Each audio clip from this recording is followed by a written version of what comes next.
Teman-teman, kembali lagi bersama saya. Kali ini saya akan mengajak teman-teman untuk mengenal alat-alat laboratorium. Sebelum itu, untuk teman-teman yang belum mengenal saya akan memperkenalkan nama saya. Nama saya Agnes Putri Monika Rohi, NIM 2013010008, Prodi Budidaya Perairan, Fakultas Kelautan dan Perikanan, Universitas Nusa Cendana Kupang. Baik, langsung saja kita masuk untuk mengenal alat laboratorium yang pertama. Yang pertama adalah timbangan atau neraca laboratorium. Kegunaan dari neraca atau timbangan ini untuk menimbang massa suatu zat. Cara menggunakannya, gantungkan beban pada pengait, tunggu hingga beban stabil atau diam, lihat hasil pengukuran pada skala yang tertera. Yang berikut adalah kertas indikator. Kertas indikator berguna untuk mengidentifikasi keasaman larutan atau zat. Cara menggunakan kertas indikator tersebut yaitu kertas indikator universal dicelupkan di cocokan warna yang ada pada kotak kertas universal. Yang berikut adalah cawan perselen. Kegunaan dari cawan perselen yaitu digunakan sebagai wadah untuk bahan berupa padatan dalam skala kecil. Cara menggunakan perselen, larutan yang akan dikristalisasi dimasukkan ke dalam cawan perselen, kemudian dipanaskan di atas bunsen yang telah diberi kawat kasa dan diberi penyangga kaki 3. Yang berikut adalah termometer.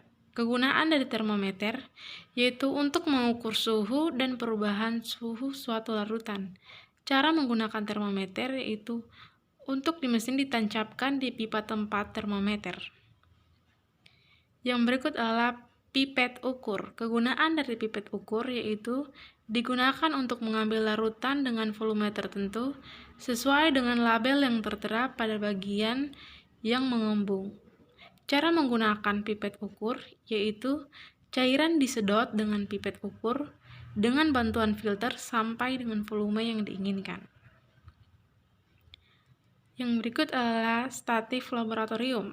Kegunaan dari statif yaitu menegakkan buret, corong pisah, dan peralatan gelas lainnya. Cara menggunakan statif yaitu letakkan statif pada bidang datar, lalu pada bagian atasnya dipasangkan klem sebagai penyangga buret. Yang berikutnya adalah pipa U laboratorium. Kegunaan dari pipa U yaitu menghubungkan tabung reaksi dan sebagai media pemindah pada proses reaksi. Cara menggunakan pipa U yaitu tabung yang berisi larutan yang akan dianalisis adanya gas yang dihubungkan dengan melalui mulut tabungnya memakai pipa U. Yang berikut adalah buret, di mana buret memiliki kegunaan yaitu mengeluarkan larutan dengan volume tertentu. Cara menggunakan buret yaitu masukkan zat yang akan dititrasi, kemudian tempelkan buret pada statif bukan keran yang ada pada buret dengan perlahan. Yang berikut adalah kawat kasa. Kawat kasa berfungsi sebagai alat penyebaran panas. Cara menggunakan kawat kasa yaitu simpan kawat kasa di atas pemanas, lalu simpan tabung reaksi di atas kawat kasa tersebut. Yang berikut adalah batang pengaduk. Batang pengaduk berfungsi sebagai mengaduk larutan yang belum tercampur. Cara menggunakan batang pengaduk yaitu masukkan batang pengaduk ke dalam larutan yang akan dicampur. Yang berikut adalah gelas beker atau gelas kimia, di mana kegunaan dari gelas beker yaitu untuk memanaskan larutan sebagai wadah untuk filtrasi dan sebagai perkembangbiakan bakteri.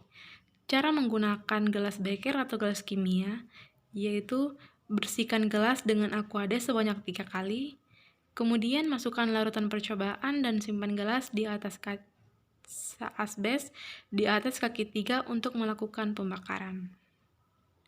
Yang berikut adalah tabung reaksi. Kegunaan dari tabung reaksi yaitu banyak digunakan oleh para ahli kimia untuk menahan campuran atau jumlah kecil panas bahan kimia padat atau cair, terutama pada percobaan kualitatif dan tes. Untuk menggunakan tabung reaksi, kita perlu mengetahui caranya, yaitu cara menggunakan tabung reaksi adalah dibersihkan terlebih dahulu, lalu dikalibrasi dengan aqua. Setelah itu dilap dengan kertas isap, kemudian sampel yang akan direaksikan dimasuk ke dalam tabung reaksi. Yang berikut adalah kaca arloji. Kaca arloji berguna sebagai penutup gelas kimia saat memanaskan bahan. Selain itu, gelas arloji juga dapat digunakan sebagai wadah saat menimbang bahan kimia dan wadah untuk mengeringkan padatan dalam desikator. Cara menggunakan kaca arloji yaitu simpan zat atau bahan kimia yang akan ditimbang di atas kaca arloji, lalu timbang. Yang berikut adalah rak tabung reaksi. Rak tabung reaksi memiliki kegunaan yaitu tempat tabung reaksi. Cara menggunakan rak tabung reaksi ini yaitu simpanlah tabung reaksi pada lubang-lubang yang tersedia pada rak reaksi. Demikian yang dapat saya jelaskan mengenai alat-alat yang ada di dalam laboratorium. Semoga penjelasan tadi dapat membantu teman-teman semua ya. Terima kasih. Oh iya, jangan lupa di like, comment, subscribe, and share.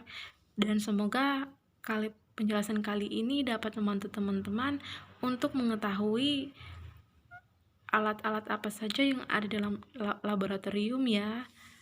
Terima kasih, bye-bye.